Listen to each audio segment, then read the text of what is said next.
Thank you, Laura. You can catch part 2 of their conversation next month on the show. Now we turn our attention back to Mayor Tim Keller and his approach to public safety in Albuquerque. Here's senior producer Lou DiVizio. In your speech, you said that we need to address gun violence and that we can't, as you just said, wait for the state or the feds to take action, that the city needs to work to create some reasonable solutions. What specifics do you have in mind there? So we're going to try something out, and it's relatively bold. We have not heard of it in other areas, but we're basically triangulating the federal 1,000 feet from a school rule. And so what basically is the case is that downtown Albuquerque, if you map this out, all of downtown actually should be a gun-free zone under federal law already. All we're going to do is start enforcing that whenever there's a crime. So if you're brandishing a firearm, outside, you're driving around shooting it and so forth, now we have almost no options. I mean, these are like misdemeanor charges, if that right now, if no one is hurt, right? But now we'll say, we're going to take you federal because you're violating the federal ban on guns near a school.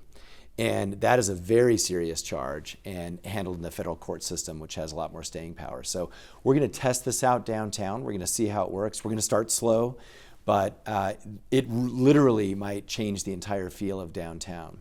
Now, we also see potential of this in other areas, like uptown and around the malls. And so, it's all pending resources and so forth.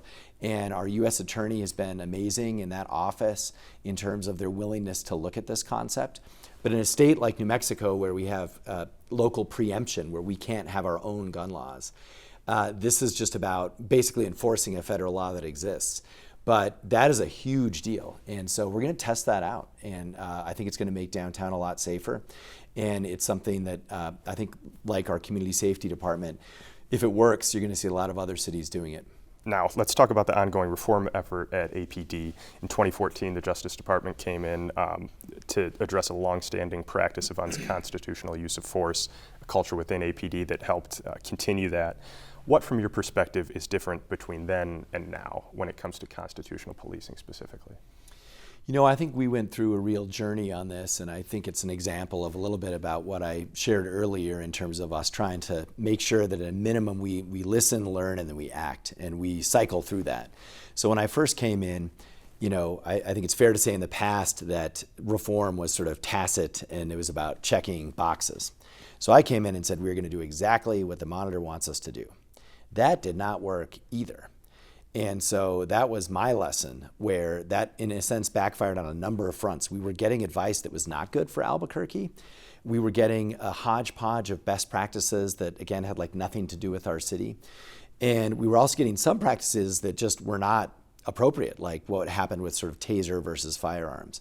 So about 2 years ago, we said we're going to try it again a different way.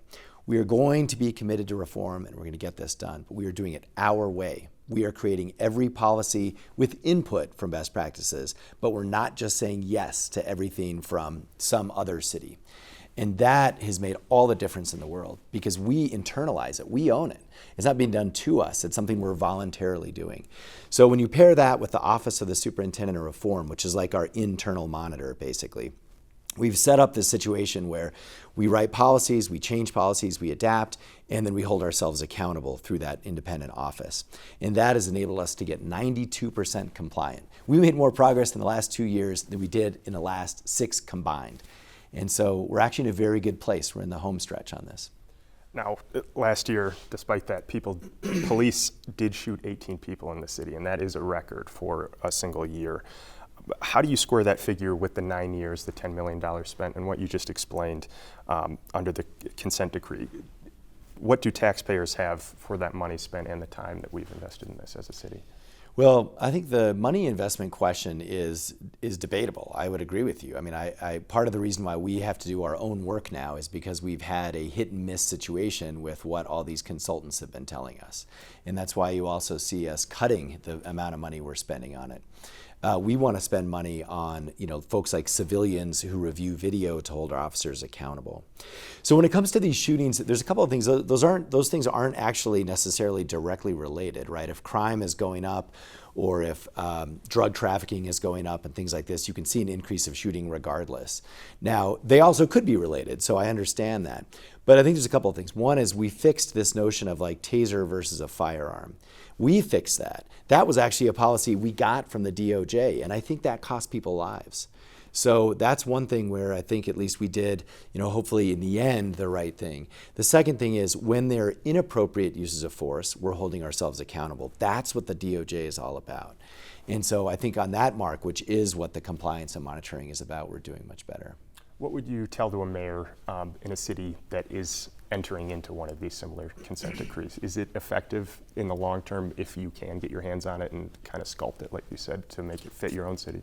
That's a really good question. Actually, mayors ask me that quite a bit. And I always tell them, for our city, it had to happen. And I supported it because of where we were before. And it will be a reason to essentially force you to do the things that your department should have been doing in the first place. So if you can't get it done without the consent decree, you better agree to that, because that's the only way to get it done. And it can be tough because of the culture and all of these different practices that develop. But I do say this. I say what we learned. I said you need to do it your way. So learn from other cities. But you should have a single policy that's like, well, we got that from Detroit or we got that from Portland. No, it's your policy and you have to own that policy. And that was the big shift that we made. So those are usually the two things that I tell them. Albuquerque did see a record number of homicides last year, 121, and for a couple decades the city had averaged about 50 a year.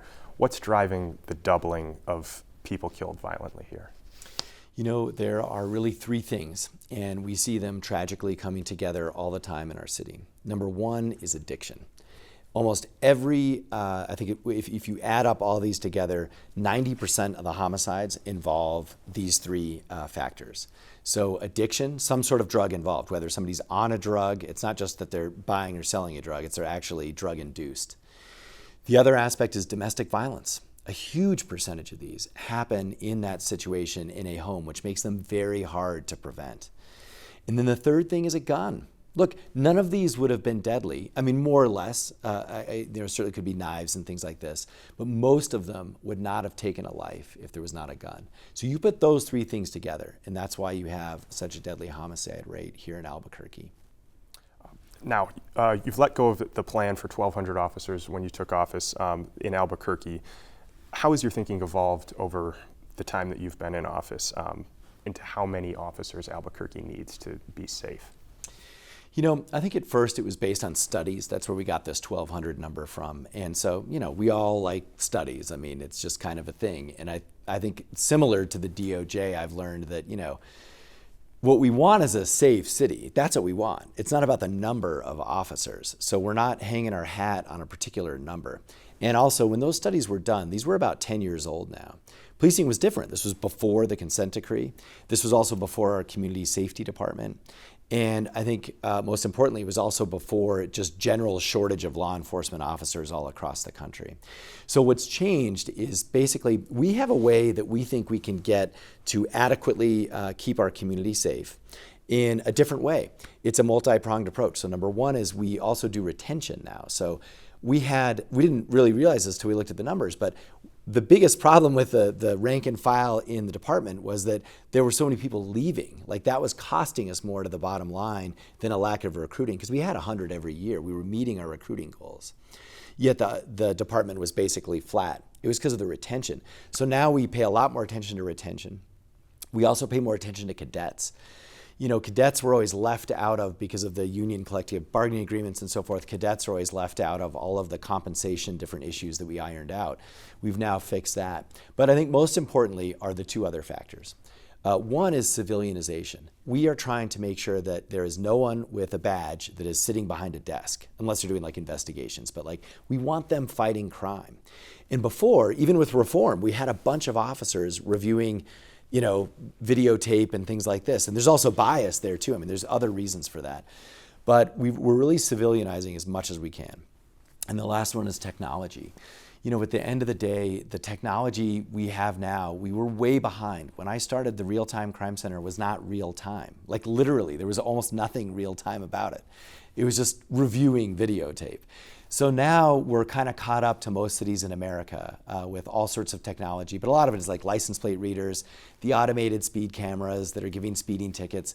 But these are they're substitutes for thousands of officers. I mean, that's basically what they are.